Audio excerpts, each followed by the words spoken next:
Hello everyone. So right now our next topic is the charters act of British India. अब ये जो charter acts हो जाते हैं ये हमारे दो मेजर सब्जेक्ट्स को कवर करते हैं। First one is our modern history, second one is our Indian polity. So ये जो चार्टर एक्ट्स होते हैं ये दोनों के लिए ही बहुत इंपॉर्टेंट टॉपिक्स हो जाते हैं। So let's understand what are this charter acts and how they are important for us to understand. तो चार्टर एक्ट स्टार्ट करने के पहले हम देखते हैं ब्रिटिश इंडिया के टाइम पे कुछ कॉन्स्टिट्यूशनल डेवलपमेंट्स हुए। बेसिकली ब्रिटिशर्स ने कुछ ऐसे एक्ट्स इंट्रोड्यूस किए जिनका इन्फ्लुएंस हमें एट प्रेजेंट भी अपने इंडियन कॉन्स्टिट्यूशन में देखने को मिलता है।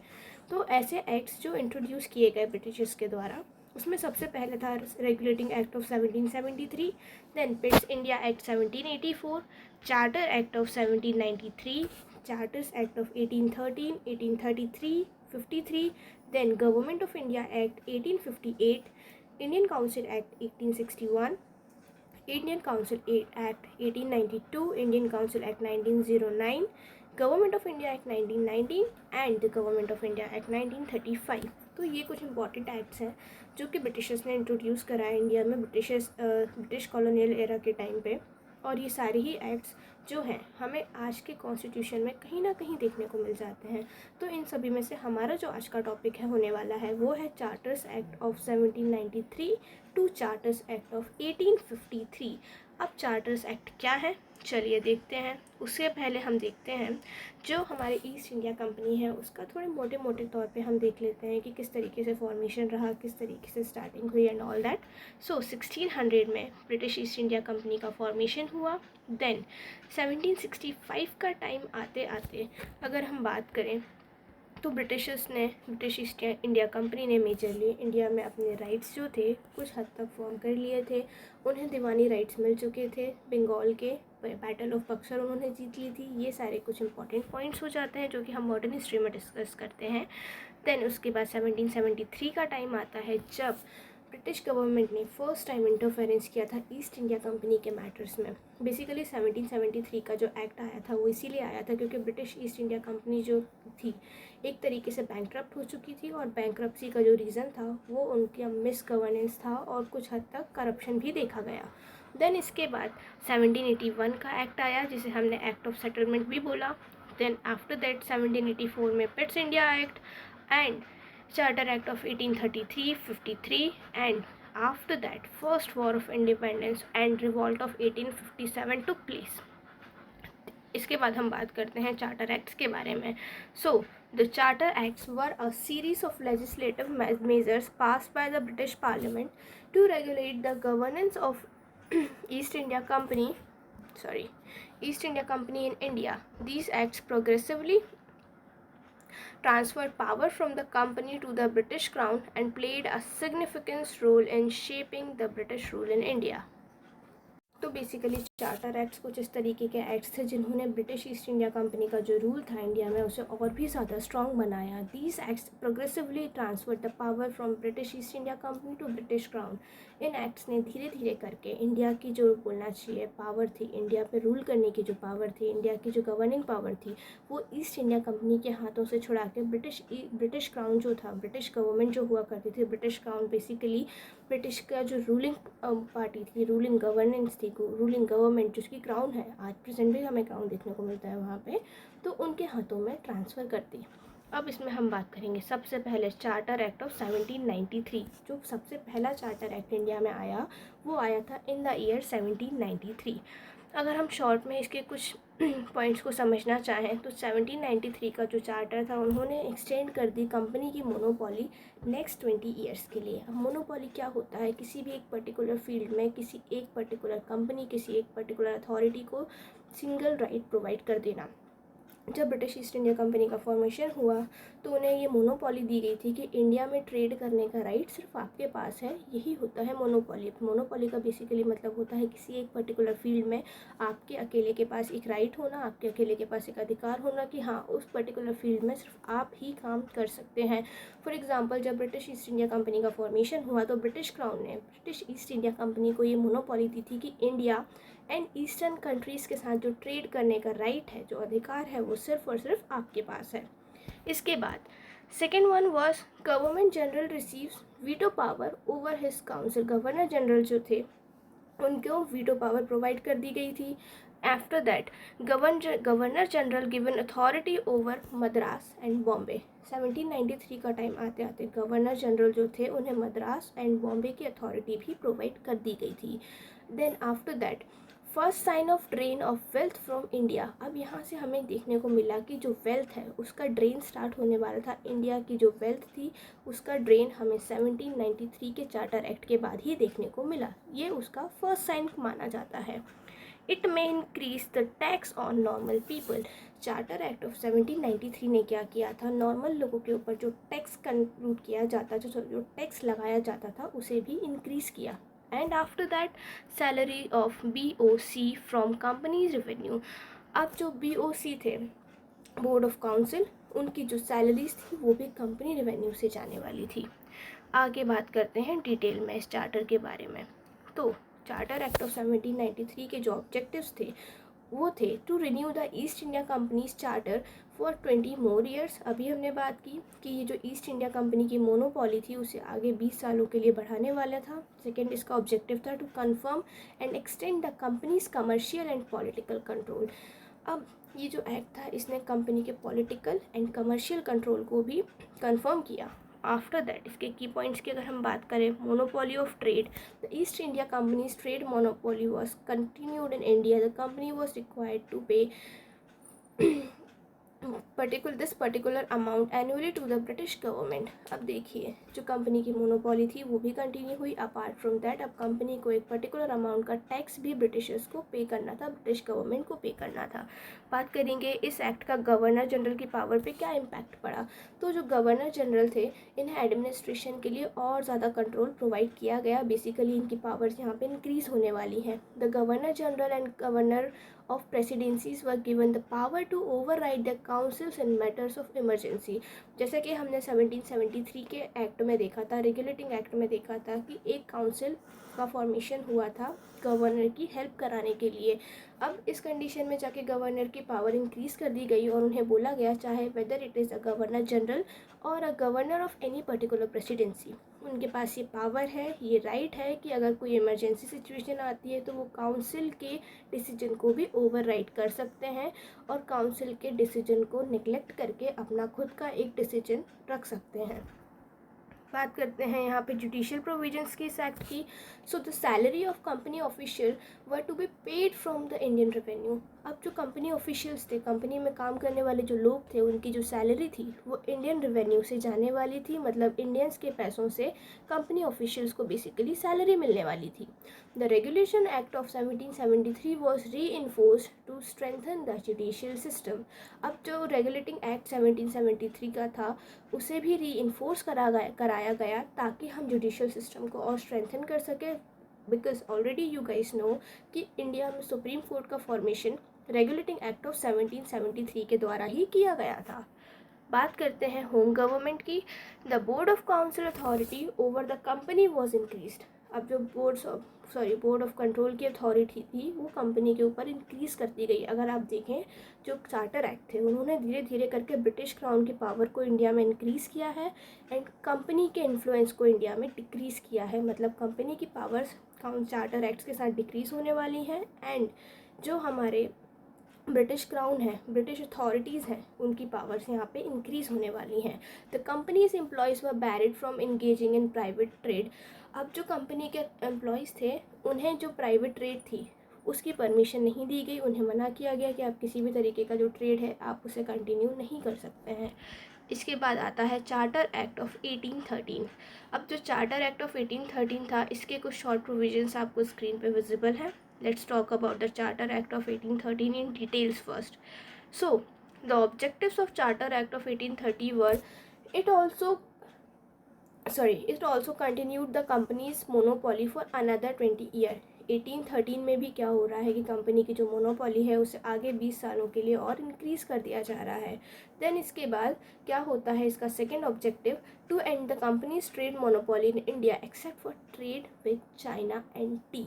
अब देखो यहाँ पे आके कंपनी की मोनोपोली को कुछ हद तक चेंज किया जा रहा है। किस तरीके से, जो कंपनी की मोनोपोली थी ना पूरी ईस्टर्न कंट्रीज़ को लेके एंड इंडिया को लेके, अब उसे ख़त्म करके मोनोपोली को सीमित करा जा रहा है, लिमिटेड करा जा रहा है सिर्फ चाइना एंड टी के साथ। मतलब अब कंपनी के पास मोनोपोली है ट्रेड करने की only with China and in the field of T. मतलब अब यहाँ से क्या होगा, और दूसरी कंपनीज भी इंडिया में एंटर करने वाली हैं। अब जो ईस्ट इंडिया कंपनी है उनके और भी कॉम्पिटिटर्स हमें इंडिया में देखने को मिलेंगे, क्योंकि जो मोनोपोली का राइट था वो अब यहाँ पे जाके धीरे धीरे करके ख़त्म होने वाला है। बात करते हैं की प्रोविजंस की। तो 1813 के जो की प्रोविजंस है उसमें सबसे पहला नाम आता है एंड ऑफ मोनोपोली का। अब जो एंड ऑफ मोनोपोली है, यहाँ पे हमने देखा कि कंपनी की जो मोनोपोली थी पूरी ईस्टर्न कंट्रीज़ के साथ ट्रेड करने की और साथ ही साथ इंडिया में ट्रेड करने की, वो यहाँ पे जाके ख़त्म हुई। The company lost its monopoly over Indian trade except for tea and trade with China. Private traders were allowed to engage in trade with India. अब बहुत सारे प्राइवेट ट्रेडर्स जो थे उन्हें परमिशन मिल चुकी थी कि आप इंडिया में आइए और इंडिया के साथ ट्रेड कीजिए और इंडिया में अपने बिजनेस को कंटिन्यू कीजिए। Second one was missionary activities. अब 1813 के चार्टर एक्ट ने इंडिया में क्रिश्चियन मिशनरीज़ को अलाउ किया। 1813 के एक्ट में के बाद ही इंडिया में क्रिश्चियन मिशनरीज़ को ऑफिशियली अलाउ किया गया to propagate their religion in India. 1813 के एक्ट के बाद ही जो क्रिश्चियन मिशनरीज़ थी, बेसिकली क्रिश्चियंस की जो मिशनरीज़ थे जो कि क्रिश्चियनिटी को प्रमोट करते हैं, उन्हें इंडिया में ऑफिशियली इनवाइट किया गया। ऑफिशियली उन्हें इंडिया में आने की परमिशन मिली कि आप इंडिया में आइए और क्रिश्चियनिटी को प्रमोट कीजिए। Funds were allocated for education and promotion of western literature and science. अब यहाँ पे वेस्टर्न एजुकेशन को भी प्रमोट किया जाने लगा एंड वेस्टर्न कल्चर जो था उसे भी धीरे धीरे करके इंडिया में प्रोपोगेट किया जाने लगा। देन इसके बाद financial allocation for education. The company was directed to spend 1 lakh annually for education in India. अब यहाँ पे ब्रिटिश क्राउन ने कंपनी को ऑर्डर दिया कि आपको ईयरली इंडिया में एजुकेशन के लिए 1 लाख रुपीज़ जो है स्पेंड करने हैं, ताकि इंडियंस जो हैं हमारे कल्चर को, हमारी लैंग्वेज को बेटर वे में समझ सकें। Then after that fourth one would be legislative and administrative changes. अब यहाँ पे हमें कुछ लेजिस्लेटिव और एडमिनिस्ट्रेटिव चेंजेस भी देखने को मिले, जैसे कि the company was recognized as the governing body rather than a trading entity. अब यहाँ पे जो ईस्ट इंडिया कंपनी थी इनिशियली एक ट्रेडिंग एंटिटी बन के आई थी, एक ट्रेडिंग कंपनी बनकर आई थी, बट 1813 का टाइम आते आते कंपनी जो थी एक गवर्निंग बॉडी का रूप लेती जा रही थी। एक गवर्निंग बॉडी का फॉर्मेशन यहाँ पे हमें देखने को मिला। After that, British subjects were allowed to settle and own land in India. अब जो ब्रिटिशर्स थे वो इंडिया में अलाउ होने लगे एंड अब वो इंडिया में सेटल होने लगे थे और इंडिया में ही अपना लैंड, एक प्रॉपर्टी को सीधी सी बात है ओन करने लगे थे। तो ये कुछ इंपॉर्टेंट पॉइंट्स थे चार्टर एक्ट ऑफ 1813 के। बात करते हैं हमारे नेक्स्ट चार्टर एक्ट की, जो है चार्टर एक्ट ऑफ 1833, जिसको हम सेंट हेलेना एक्ट भी बोलते हैं।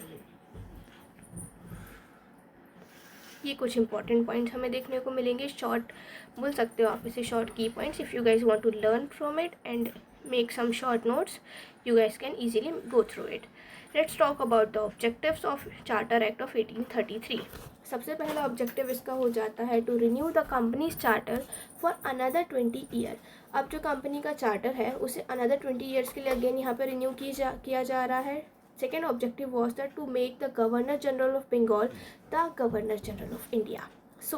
इस चार्टर एक्ट में हमें एक बहुत ही बड़ा चेंज देखने को मिला था, वो ये था कि जो गवर्नर जनरल ऑफ बंगाल थे उनकी पोस्ट को प्रमोट करके, उनकी जो पोस्ट थी उसका प्रमोशन करके उन्हें गवर्नर जनरल ऑफ इंडिया बनाया जाने वाला था। बात करते हैं की प्रोविजंस की। सबसे पहला की provisions again governor general of India. इस टाइम पे जो गवर्नर जनरल ऑफ बंगाल थे वो थे लॉर्ड विलियम बेंटिक, और लॉर्ड विलियम बेंटिक ही इंडिया के first governor general of India बने। The act ended the distinction between presidencies of Bengal, Madras and Bombay. इसके बाद हम बात करते हैं सेकेंड, जो यहाँ पे हमें ऑब्जेक्टिव देखने को मिलता है वो है हमारा एंड ऑफ ट्रेड मोनोपोली। अब ये जो एक्ट आया इसने completely British East India Company की मोनोपोली को ख़त्म करके रख दिया। जो कंपनी के पास मोनोपोली थी ना चाइना के साथ ट्रेड करने की एंड टी के फील्ड में ट्रेड करने की, उसे भी अब यहाँ पे अबॉलिश कर दिया गया, ख़त्म कर दिया गया। The East India company was now only an administrative body. अब यहाँ का टाइम आते आते जो हमारी ईस्ट इंडिया कंपनी थी वो कम्प्लीटली एक एडमिनिस्ट्रेटिव बॉडी बन चुकी थी। बात करेंगे थर्ड ऑब्जेक्टिव, जो कि था हमारा legislative council. The governor general council was given complete control over the Indian legislation. अब गवर्नर जनरल की हेल्प के लिए एक काउंसिल का सेटअप किया गया था, एज वी ऑल नो। तो उसे एक कंप्लीट कंट्रोल दे दिया गया इंडियन लेजिस्लेशन के लिए। मतलब अब इंडिया के अंदर जो लॉज, रूल्स एंड रेगुलेशंस की फ्रेमिंग होगी वो कौन करने वाला है? द गवर्नर जनरल्स काउंसिल करने वाले हैं। The council was empowered to make laws for the entire British territories in India. अभी जो काउंसिल थी, इनके पास इतनी पावर थी कि जितनी भी ब्रिटिश टेरिटरीज इंडिया में हैं उनके लिए ये क्या करेंगे? लॉ फ्रेमिंग का काम करेंगे। इसके बाद एक इम्पॉर्टेंट ऑब्जेक्टिव हमें यहाँ पे देखने को मिलता है, ये एक इसका की प्रोविजन भी आप बोल सकते हैं, जो कि है Indian civil services ICS। Indians were allowed to compete for the civil services, though this was later not implemented effectively. अब 1833 का जो चार्टर एक्ट था, इसने इंडियंस को भी अलाउ किया कि आप इंडियन सिविल सर्विसेज के जो एग्ज़ाम्स हैं या इंडियन सिविल सर्विसेज जो है उसके लिए आप compete कर सकते हैं। हालांकि बाद में जाके इसका इम्प्लीमेंटेशन इतना इफेक्टिवली हमें देखने को नहीं मिला, but on the return basis Indians were the very first time allowed to compete for the civil services examinations in the British India. This was the first step taken towards the Indianization of services. अब ये जो है एक first step माना जाता है, तब Indians को अलाउ किया गया, जब इंडियंस को परमिट किया गया सिविल सर्विसेज के एग्ज़ाम्स, सिविल सर्विसेज जैसे एक्चुअली हाई पोस्ट एग्जामिनेशंस में compete करने के लिए। इसके बाद आता है slavery abolition. The act supported the abolition of slavery in India, a step towards human right reform. Slavery जो थी काफ़ी कॉमन देखने को मिलती थी हमें ब्रिटिश इंडिया के टाइम पे, और ये जो 1833 का एक्ट था, इसने स्लेवरी को अबॉलिश करने की एक बहुत ही इम्पॉर्टेंट कोशिश की। तो ये कुछ इंपॉर्टेंट पॉइंट्स है चार्टर एक्ट ऑफ 1833 के। Let's talk about the charter act of 1853। So this is बोलना चाहिए एक शॉर्ट टेबल है 1853 का, जो 1853 के इंपॉर्टेंट प्रोविजंस के बारे में बात करता है। You guys can go through it and make short notes out of it if you guys want to. चलो let's talk about the objectives first. So this was the last charter act of East India Company. अभी जो charter act था, ये लास्ट charter act था East India Company का। It prepared a ground work for the transfer of power from the company to British crown. अब ये जो एक्ट था, इसके बाद जो कंपनी की जितनी भी पावर्स थी ना, वो सारी ब्रिटिश क्राउन के पास जाने वाली थी। अगर हम चार्टर एक्ट देखें, ध्यान से देखें, 1793 से लेके 53 तक, तो ब्रिटिश क्राउन ने क्या किया, सिर्फ धीरे धीरे करके ईस्ट इंडिया कंपनी की जितनी भी पावर्स थी उन्हें रिड्यूस किया। एंड 1853 का टाइम आते आते उनकी जो पावर्स थी इंडिया में कम्प्लीटली ख़त्म कर दी। उनका जो एग्जिस्टेंस था उसे कम्प्लीटली इंडिया में ख़त्म कर दिया। की प्रोविजंस की बात कर लेते हैं। सबसे पहला हो जाता है open competition for civil services. 1853 का जो चार्टर एक्ट था, उसने ओपन कंपटीशन का इंट्रोडक्शन किया, किस चीज़ के लिए? सिविल सर्विसेज के लिए। The Indian civil services ICS were open to Indians through competitive exams. This ended the monopoly of British officials in the administration. अब इस टाइम पे इंडियन सिविल सर्विसेज जो थी इंडियंस के लिए भी ओपन की गई थी, किसके द्वारा? कॉम्पिटिटिव एग्जाम्स के द्वारा। अब competitive exams we all know, we all are somewhere somehow preparing for any one competitive exams, I guess. So yeah, it ended the monopoly of British officials in the administration. 1853 के पहले जितने भी administration में की post हुआ करती थी, administrative offices हुआ करते थे, उसमें सिर्फ हमें ब्रिटिशर्स देखने को मिलते थे। बट इस एक्ट के आने के बाद उसमें इंडियंस का पार्टिसिपेशन भी स्टार्ट होने वाला था। बात करते हैं सेकेंड वन की, तो ये है legislative expansion. The governor general council was expanded. अब यहाँ पे जो गवर्नर जनरल की काउंसिल थी उसमें नंबर ऑफ मेंबर्स भी इंक्रीज होने वाले थे। Second one would B separate legislative and executive councils were established. अब यहाँ पे लेजिस्लेटिव काउंसिल अलग होने वाली थी और एग्जीक्यूटिव काउंसिल अलग होने वाली थी। You know what is the difference between legislative and executive? Let's understand. Legislative basically वो गवर्निंग बॉडी होती है जो कि लॉ फ्रेमिंग करती है, लॉज को बनाती है। चाहे हमारी कंट्री में कोई भी लॉ बन रहा हो, कोई भी एक पर्टिकुलर रूल्स रेगुलेशंस हो, उसका जो भी गवर्निंग बॉडी फॉर्मेशन करेगी वो लेजिस्लेटिव बॉडी कहलाएगी। Then what is executive? Executive वो बॉडी होगी जो लॉज लेजिस्लेटिव ने फ्रेम किए हैं उन लॉज का इम्प्लीमेंटेशन कराएगी, उन लॉ को इफेक्टिवली इम्प्लीमेंट कराएगी, वो बॉडी होगी एग्जीक्यूटिव बॉडी। बेसिकली लेजिस्लेटिव या फिर लेजिस्लेचर का काम है किसी भी लॉ को फ्रेम करना, किसी भी रूल्स एंड रेगुलेशन का फॉर्मेशन करना। एग्जीक्यूटिव का काम है उस पर्टिकुलर लॉ, रूल या फिर रेगुलेशन को करेक्ट वे में एग्जीक्यूट कराना। तो अब ये दोनों ही चीज़ें अलग अलग होने वाली थी। Third one is no fix tenure for the company. अब यहाँ पे कंपनी को कोई पर्टिकुलर टाइम पीरियड नहीं दिया गया भाई। पहले के टाइम पे पहले वाले चार्टर एक्ट में हमने देखा कि आगे 20 साल के लिए उन्होंने उनका चार्टर इंक्रीज़ कर दिया कि आप आगे 20 साल और इंडिया में काम कीजिए 1813 के टाइम पे। फिर 1833 में भी उन्होंने यही बोला कि आगे 20 साल आप और इंडिया में काम कर सकते हैं। लेकिन जब 1853 का चार्टर एक्ट आया तब यहाँ पे कोई भी लिमिटेड टाइम पीरियड नहीं दिया गया था। या तो आप 50 साल भी काम कर सकते हैं या तो आपको 50 डेज़ के अंदर भी हम इंडिया से बाहर निकाल सकते हैं। कोई फिक्स टाइम पीरियड की यहाँ पे बात नहीं की गई। Then the British parliament could now take over India any time. अब इस टाइम तक एक चीज़ तो क्लियर हो गई थी कि जो ब्रिटिश पार्लियामेंट है वो इंडिया में टेक ओवर कभी भी कर सकता है, क्योंकि इन्होंने कोई लिमिटेड टाइम पीरियड डिसाइड नहीं किया है कि अब ब्रिटिश ईस्ट इंडिया कंपनी कब तक यहाँ पे ट्रेडिंग कर सकती है या फिर नहीं। इसके बाद next one would be decentralization. अब यहाँ पर डिसेंट्रलाइजेशन देखने को मिलता है। किस तरीके से देखते हैं, पहले हमने देखा था कि जो सेंटर ऑफ पावर था वो बंगाल रहा। जितने भी अथॉरिटीज़ थी, एडमिनिस्ट्रेटिव वर्क्स हुआ करते थे, सारे बंगाल से हुआ करते थे। But after this act Bengal, Madras and Bombay were given more legislative power. तीनों ही प्रेसिडेंसीज को ज़्यादा लेजिस्लेटिव पावर्स यहाँ पे प्रोवाइड की गई। This was first step towards the decentralize administration in India. अब 1853 का जो चार्टर एक्ट है डिसेंट्रलाइजेशन के लिए फर्स्ट स्टेप भी कंसिडर किया जाता है। इसके बाद बात करते हैं फिफ्थ वन की, the first step towards the parliamentary control. Parliamentary control के लिए भी हम इसे फर्स्ट स्टेप कंसिडर कर सकते हैं because this act mark the beginning of British parliamentary control over India. इस एक्ट के बाद ही जो ब्रिटिश का पार्लियामेंट्री कंट्रोल था वो इंडिया में इंट्रोड्यूस कराया गया, क्योंकि इसके पहले इंडिया के जितने भी काम होते थे, जितने भी रूलिंग्स हो रही थी, एडमिनिस्ट्रेशन हो रहा था, वर्किंग हो रहा था, ट्रेडिंग हो रही थी, वो सब कौन कर रहा था? ब्रिटिश ईस्ट इंडिया कंपनी कर रही थी। But after this act British parliament जो था कंप्लीटली इंडिया पे टेक ओवर करने वाला था। The next major change came with the Government of India Act 1858, which formally transferred the power from East India Company to the British Crown. अब इसके बाद एक इम्पॉर्टेंट एक्ट आता है जो कि हुआ गवर्नमेंट ऑफ इंडिया एक्ट 1858। अब इस एक्ट में क्या होता है, फॉर्मली जो जितनी भी इंडिया की पावर्स थी, whether it's administrative, legislative, executive, सारी ही पावर्स कंपनी से छीन कर ब्रिटिश क्राउन को दे दी गई। अब यहाँ पे 1853 का टाइम आते आते समझ तो आ ही चुका था कि जो ब्रिटिश क्राउन है धीरे धीरे करके पावर्स तो सारी खा ही चुका है ईस्ट इंडिया कंपनी की, और किसी भी टाइम ये क्या कर सकते हैं, इंडिया पे कम्प्लीटली टेक ओवर कर सकते हैं। देन 1858 का टाइम आते आते इन्होंने नया एक्ट निकाला जिसके अकॉर्डिंग फॉर्मली ऑफिशियली इन्होंने ईस्ट इंडिया कंपनी से सारी पावर्स छीन ली, और सारी ही पावर्स किसके हाथ में जा चुकी थी? ब्रिटिश क्राउन के हाथ में जा चुकी थी।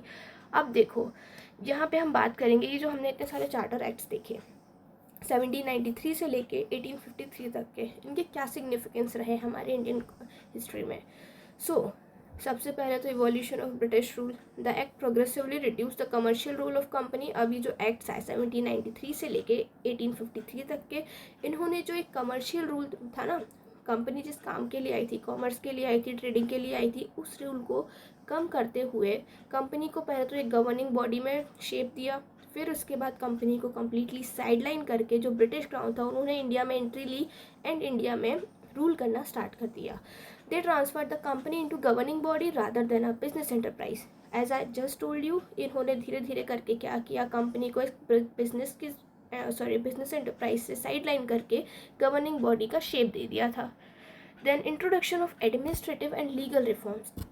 अब जो चार्टर एक्ट्स थे इनसे हमें बहुत सारे एडमिनिस्ट्रेटिव और लीगल रिफॉर्म्स भी इंडिया में देखने को मिले, जैसे कि गवर्नर जनरल की पावर्स को इंक्रीज़ कर दिया। इन्होंने गवर्नर जनरल ऑफ बंगाल को सीधा गवर्नर जनरल ऑफ इंडिया में चेंज कर दिया था। The laws and governance were centralize under the British parliament. अब जितने भी लॉज फ्रेमिंग होने वाली थी, गवर्नेंस के काम होने वाले थे, वो किसके अंडर जा चुके थे? कम्प्लीटली ब्रिटिश पार्लियामेंट के अंडर जा चुके थे।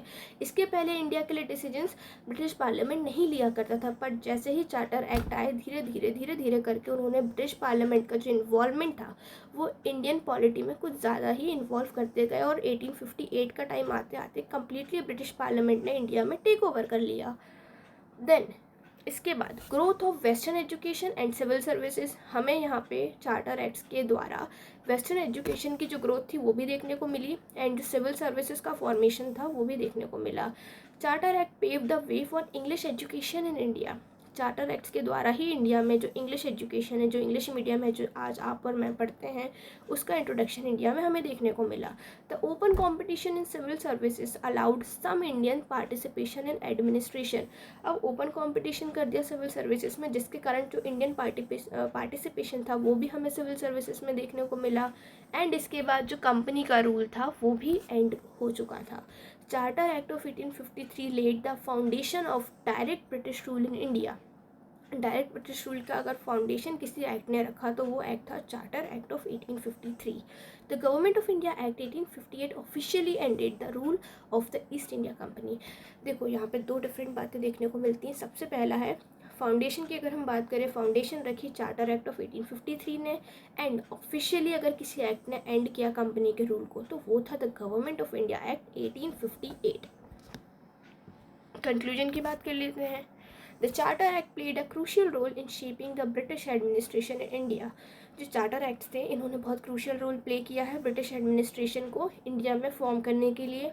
दे ended the company's trade monopoly, centralized administration, introduced reforms in governance and prepared the ground for British Crown rule। अब देखो इन्होंने कंपनी की जो ट्रेड मोनोपोली थी उसे ख़त्म किया, सेंट्रलाइज्ड एडमिनिस्ट्रेशन लाया, न्यू रिफॉर्म्स इंट्रोड्यूस किए गवर्नेंस में, and apart from that most importantly इन्होंने ब्रिटिश क्राउन रूल को इंडिया में इंट्रोड्यूस कराया और ब्रिटिश क्राउन के लिए जो पर्टिकुलर सिचुएशंस थी, जो सिनेरियोज थे, उन्हें प्रिपेयर किया। These acts were instrumental in shaping modern governance, civil services and education system in India। अब ये एक इम्पॉर्टेंट इंस्ट्रूमेंट की तरह इन्होंने काम किया इंडिया में गवर्नेंस, सिविल सर्विसेज और एजुकेशन सिस्टम को इंट्रोड्यूस कराने के लिए। So these were the some important topics about the Charter Act of 1853, 1833, 1813, 1793। तो ये सारे ही चार्टर एक्ट्स यहाँ पे हमारे कंप्लीट होते हैं। I really hope you guys understood all the charter acts in a perfect manner. Thank you so much. Thank you for watching.